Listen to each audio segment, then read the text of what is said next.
Bismillahirrahmanirrahim. Assalamualaikum warahmatullahi wabarakatuh. Perkenalkan, nama saya Zaki Haka Fikri dengan nomor BP 20101152630156, di mana tugas ini merupakan mata kuliah Artificial Intelligence dengan dosen pengampu Bapak John Ferry MCom. Baik, langsung saja kita ke pembahasan. Pertama, kita akan membahas tentang definisi kecerdasan buatan. Apa itu AI? AI merupakan kawasan penelitian, aplikasi, dan instruksi yang terkait dengan pemrograman komputer untuk melakukan sesuatu hal yang dalam pandangan manusia adalah cerdas. Ini merupakan pendapat dari H.A. Simon tahun 1987. Kemudian, menurut Rich and Knight, sebuah studi tentang bagaimana membuat komputer melakukan hal-hal yang pada saat ini dapat dilakukan lebih baik oleh manusia. Itu merupakan pendapat dari beberapa ahli. Kemudian kita kategorikan definisi AI atau definisi AI, yaitu ada system that think like humans, kemudian ada system that act like humans, kemudian system that think rational, dan sistem that act rational. Dikelompokkan menjadi 4 macam. Kemudian mengenai detail kecerdasan buatan ini, kita bahas mengenai sudut pandang kecerdasan, di mana kecerdasan buatan mampu membuat mesin menjadi cerdas atau berbuat seperti yang dilakukan manusia. Kemudian sudut pandang penelitian, kecerdasan buatan adalah studi bagaimana membuat komputer dapat melakukan sesuatu sebaik yang dilakukan manusia. Di mana sudut pandang bisnis, kecerdasan buatan adalah kumpulan peralatan yang sangat powerful dan metodologis dalam menyelesaikan masalah bisnis.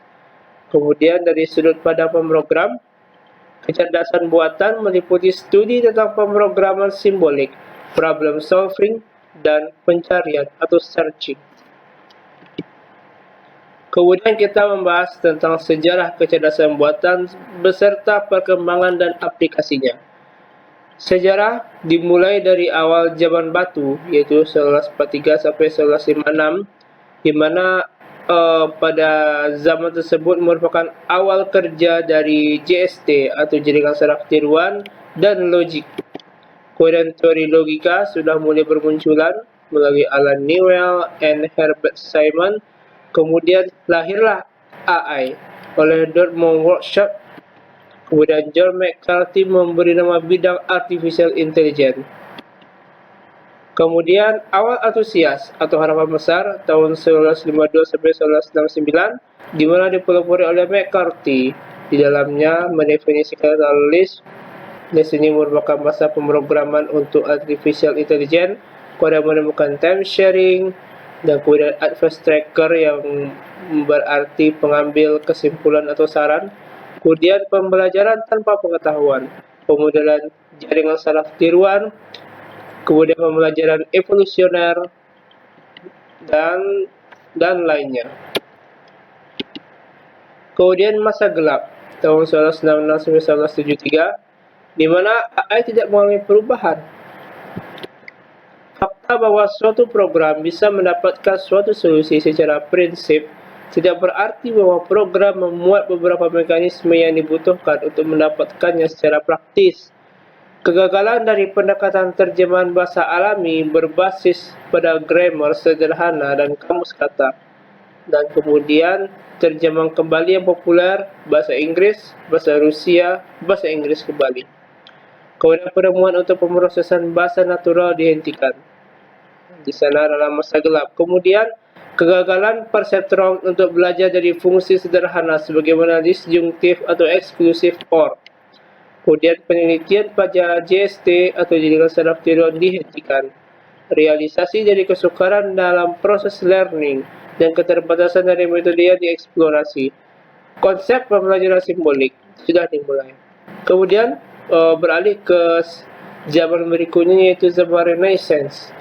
dimulai pada tahun 1969 sampai 1979, di mana mengenai detailnya adalah perubahan pada paradigma penyelesaian.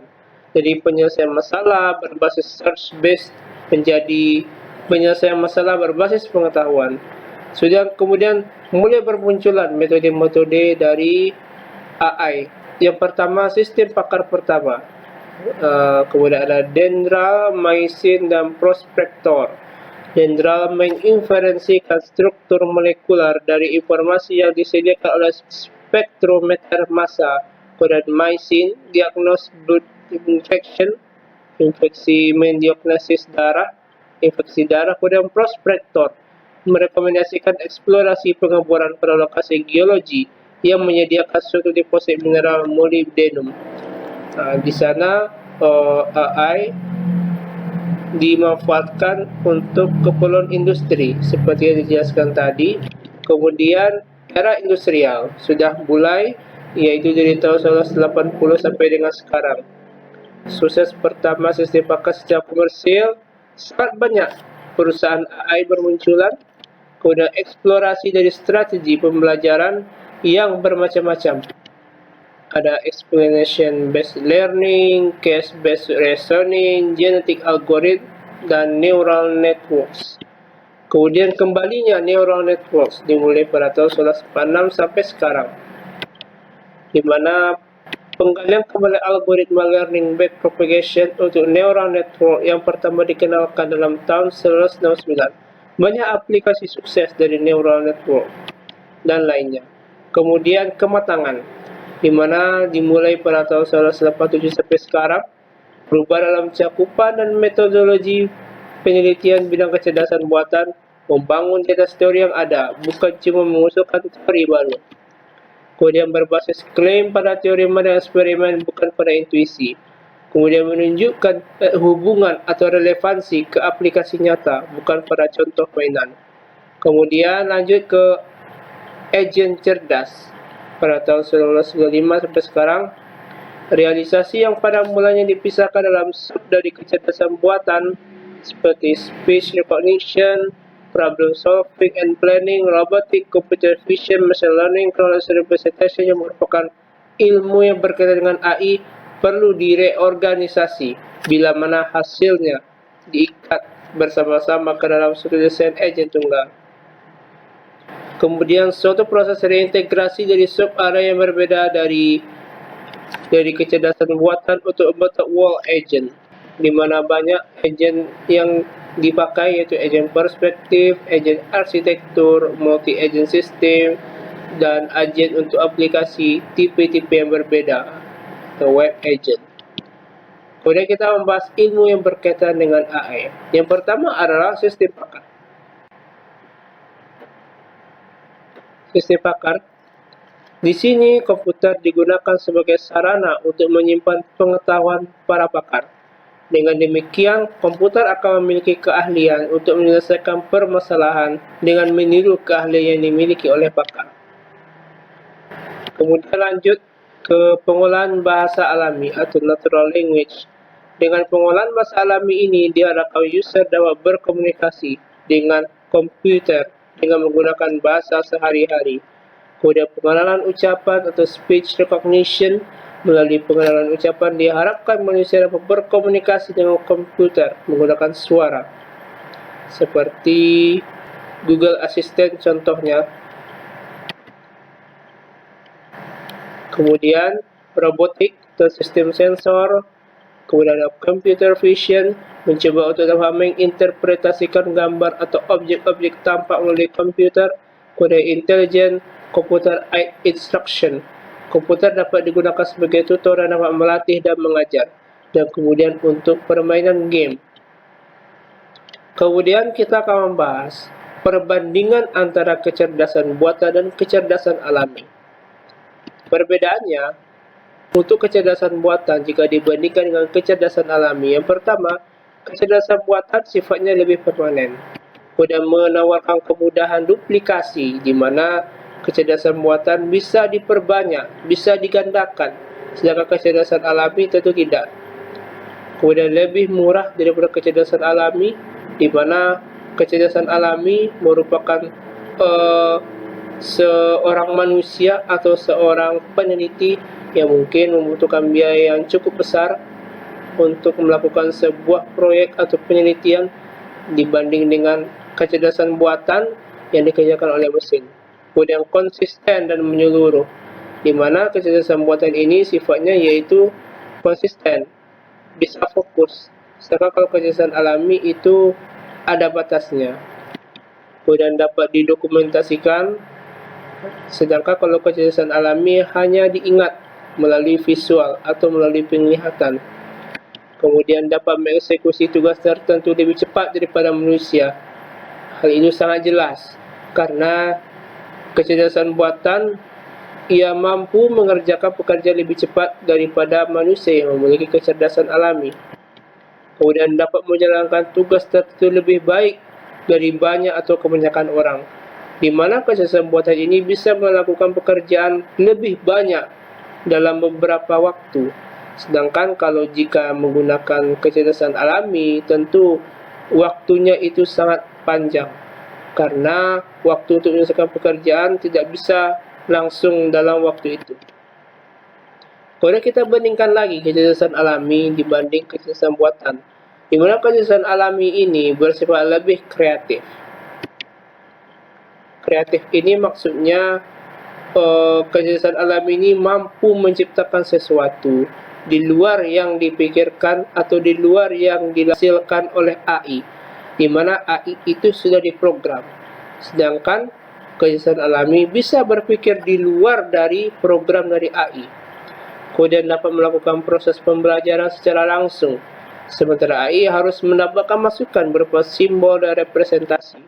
Kemudian menggunakan fokus yang luas sebagai referensi untuk pengambilan keputusan. Sebaliknya AI menggunakan fokus yang sempit. Kemudian kita membahas soft computing, di mana soft computing ini adalah koleksi dari beberapa metodologi yang bertujuan untuk mengeksploitasi adanya toleransi terhadap ketidaktepatan, ketidakpastian, dan kebenaran parsial untuk dapat diselesaikan dengan mudah dan biaya penyelesaiannya yang murah. Hal ini didefinisikan pertama kali oleh Profesor Lotfi Azadeh pada tahun 1992. Kemudian komponen soft computing, di mana ada approximate reasoning, bagiannya yaitu sistem fuzzy, kemudian probabilistic reasoning, kemudian ada functional approximation atau randomized search, di mana bagiannya adalah jaringan saraf atau neural network, kemudian ada algoritma evolusioner. Kemudian kita bahas mengenai metodologi pada AI. Yang pertama, sistem fuzzy. Konsepnya menggunakan teori himpunan, menggunakan derajat keanggotaan fuzzy untuk menunjukkan seberapa besar suatu nilai masuk dalam suatu himpunan atau fuzzy. Bidang kajian ada fuzzy inference system, fuzzy clustering, fuzzy database, dan fuzzy mathematical programming. Bidang kajian fuzzy sangat luas, ada membahas tentang program matematik, database, dan lain-lain. Kemudian probabilistic reasoning, fungsinya yaitu mengakomodasi adanya faktor ketidakpastian. Teori-teori yang berkembang yaitu teorema Bayes atau Bayes, certainty factor, statistic reasoning, kemudian ada teorema Dempster atau Schaeffer.